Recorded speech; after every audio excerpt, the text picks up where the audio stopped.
This is genuinely ridiculous. The Toronto Raptors are cursed right now. We are robbed of a performance of RJ Barrett's return, having a hot start, dealing with foul trouble, getting cheesed on that front. Ochai Agbaji looking like the player that had us so amped up when he was acquired by the Toronto Raptors, and Jakob Poeltl putting on a masterclass in terms of not fouling on defense, scoring around the rim, and doing exactly what Raptors fans were hoping for. But we were robbed because this team is cursed right now. It wasn't the refs. Yes, there were some weird foul calls. Yes, there was some weird stuff going on, particularly that I'm going to dive into in this video. It's not the reason we lost, but this team is just cursed with the injury bug. It's killing me right now. It's killing my vibe this season. And yes, it's led us to get some extra opportunities for other players. So I guess we can have a silver lining around that. But again, the Raptors were in such a good close game down the stretch, and Scottie Barnes goes down with looked like an orbital injury, an eye injury, wasn't able to return. So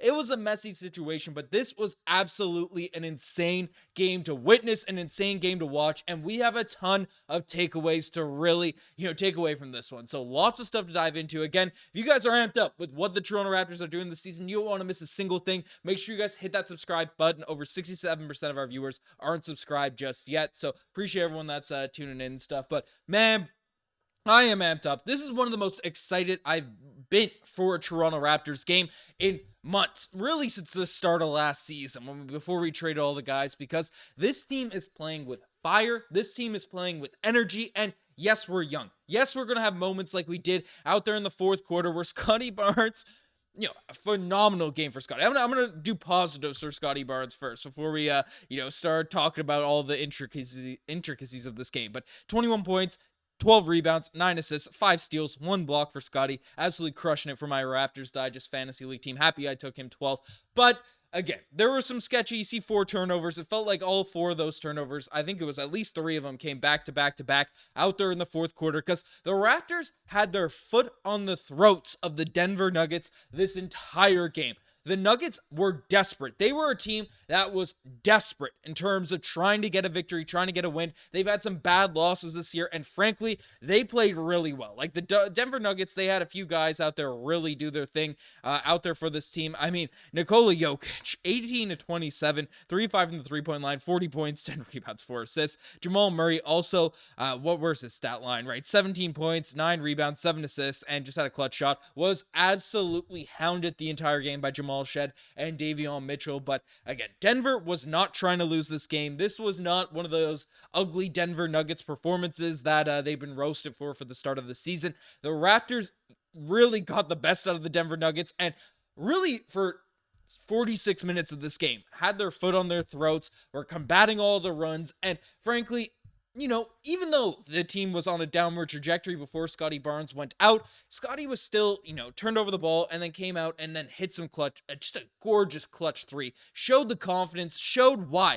he was given that max contract by Masai Ujiri, Bobby Webster out there in the offseason. And then it just sucks to see, him go down with an orbital injury or an eye injury or whatever it was. He was holding his face. It looked pretty bad. Again, Scottie Barnes is not going to be the type of guy with how competitive he is, how fired up he is, to just sit out just because he got, nicked in the face or something like that, right? Like, he's probably dealing with something. Hopefully it's not going to keep him out for multiple games. Obviously you want to be cautious, and because you break your orbital bone, that can have serious impacts on everything that's going on up there. So basically, Scottie Barnes got knocked out. The team, again, with the foul trouble, with the fatigue, with everything that's going on, the lack of depth in terms of with all the injuries we sustained, that's just kind of how it goes. The team wasn't able to hold it together down the stretch. A couple free throws could have gone down, but that is what it is. I'm still very, very positive, very, very happy with this team and the performance today, because we got to see RJ Barrett's return, and man, this guy was on a mission. He was on another level in the first, 4 minutes of this game. Really set the tone for the Raptors in this one, and then RJ Barrett ended off with 20 points, 5 rebounds, 3 assists, was the focal point of the Raptors offense to close off this one. Did make an interesting decision to let it fly from 3 when he had a one-on-one, to end the game, but again, things were rushed. Darko probably could have called timeout, but I don't mind the decision because things are going fast. The Raptors have been playing better going fast, and they weren't able to execute too much in the half court. But RJ Barrett really had a nice return, was plagued by foul trouble throughout this entire game. So again, really struggled to get in his rhythm, and I guess he ended up playing 29 minutes, but that's with overtime. But basically, the rhythm he had going at the start of this game, if it wasn't for these phantom foul calls that were getting called at the beginning of this game, right, RJ Barrett was going to have himself an absolute night for this team. But that is what it is. I'm happy with RJ Barrett's return. No rust, it felt like, really whatsoever, in terms of the confidence, in terms of what he was able to do out there on the court. But one guy, and there was major concerns about him, over the course of Summer League, over the course of some of the stuff we saw at the end of last season with the jump shot. But Ochai Agbaji, he is silencing all of the haters. He is silencing everyone. This dude is coming out ready to play, and we knew he was an elite defender. We knew he had that mobility, the strength and stuff, but now, again, I was saying at the start of the year, if Ochai Agbaji can just not be a liability on the offensive end, he's going to be in the rotation. He's going to be a good basketball player for this team. Well, not only is this man not a liability, he is a scoring threat, at least in tonight's game. Really just came off the bench in this one with RJ Barrett back, and 6 of 12 shooting, 2 of 5 from the three-point line, and took some confident ones. Was very, very confident the shots he took. 15 points in this game, 6 rebounds, 1 steal, 1 block, 4 fouls and all that, but man, Ochai Agbaji deserves all the praise, all the credit, because he was getting trashed on. This dude was absolutely getting roasted at the end of last year, so the fact that he's able to come out and play the level he's been playing, take that leap in his 4th year, has been a huge, huge positive for this Raptors team. But I'm this deep in the video, I'm shocked I haven't brought him up. Jakob Poeltl. The defense of the Heat, again, Jokic had himself a night, but it wasn't really till the end of the game when things started getting very sporadic, where, Jokic really went to town. But holy smokes, Jakob Poeltl really just played an effective defensive game. There's a lot of great strategies on the go for this entire one. And then offensively, Jakob Poeltl just finishes around the basket. He dives to the rim. He plays good defense, and, he gets boards. And this is one of the big issues that this team had when Jakob Poeltl went down with injury last year. He couldn't get a single rebound out there. And, Jakob Poeltl, 16 points, 19 boards, 2 assists in this game, and just works that mid-post. This team, obviously, Scottie Barnes, RJ Barrett, IQ probably, are better players, right? They are better players than Jakob Poeltl, but in terms of just the balance of this team, what needs are here for the Raptors, Jakob Poeltl might be the most important guy on this team. He just in terms of the depth that we have, especially with Kelly Olynyk out, the defense he provides to anchor the center position for this squad, when he has a bad night, the Raptors are cooked. We don't really have a chance. And that's what happened in the opening night of these games. But when Jakob Poeltl's playing effectively, our defense just looks so much better. Our rim presence, because RJ Barrett, because Davion Mitchell, because Jamal Shed, because Scottie Barnes have someone to pass it to, diving in the basket. When we have Jakob Poeltl just playing his level of basketball we know he can play, this team is completely different, and we are competing against every single team that we're facing up against. So, again, shout out to Jakob Poeltl, a phenomenal performance from him tonight. But, Grady Dick also was cold. And, from the eye test, anyone that's played basketball, you have certain games where, you're a little bit chilly out there from the three-point line. Shots aren't going in, and you're missing, not the in and out shots. Because, again, there's a difference between, the ones that feel good and just pop in and out, and the ones that you're hitting the side of the backboard. You're hitting, not the side of the backboard, the outside of the rim. The real clankers that didn't really have a shot. And Grady Dick, for the first 3 quarters of this game, it felt like was off, right? Was hitting outside of the rim, wasn't knocking down his shots, didn't have the polish they really had. But in that 4th quarter, Grady Dick stayed persistent, stayed confident, was willing to take his shots, and it felt like all of his points came out there in the 4th. 15 points in this one, 2 boards, 4 assists.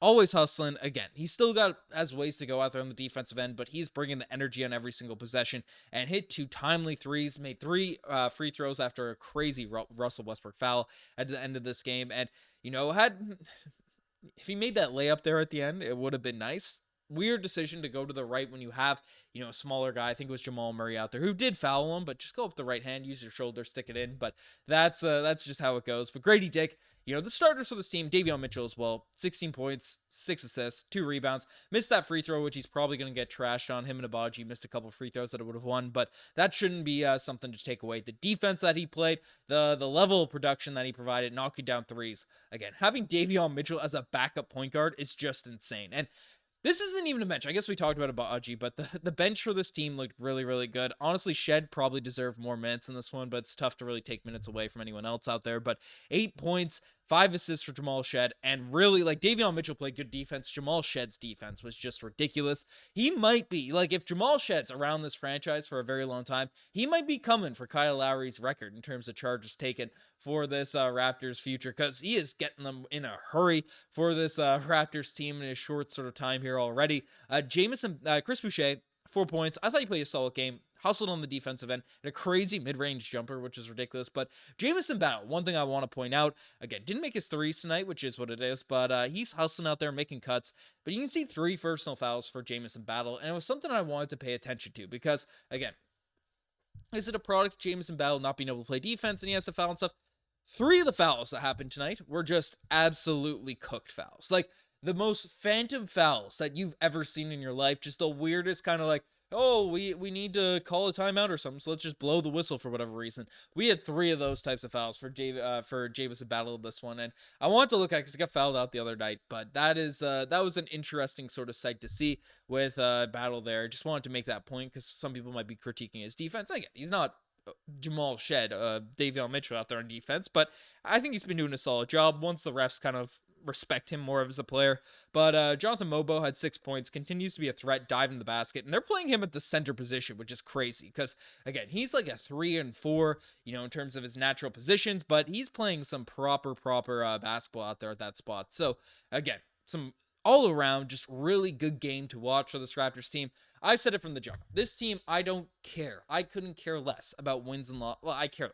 I was yelling at my TV and having a meltdown a little bit. But, in terms of how we're judging this season, in terms of how we're judging everything, we want to see development. We want to see these young guys step up and come into fruition. And, we'll see how it all goes, right? I know some people are pushing for the Cooper flag kind of march. They're pushing for the L's. They're pushing for these losses for the Raptors to end up getting Cooper flag. And, I get all that. Want to capture the flag out there, but I want to see this Toronto Raptors team win. But more importantly, I want to see this team play at a high level, play with some high energy, just have competitive games. And the fact that we've had, 3 of 4 of our first games against really good teams, be very competitive, be, energized, be locked in, right? That's a good sign in terms of the core, the team that we are building and developing here now at this point. And we still have a ton of injuries. So lots of positives to take away. I'm amped up. Let me know what you guys think in the comment section down below about this game. You guys the best thing as far as subscribe to the channel. I'm signing out.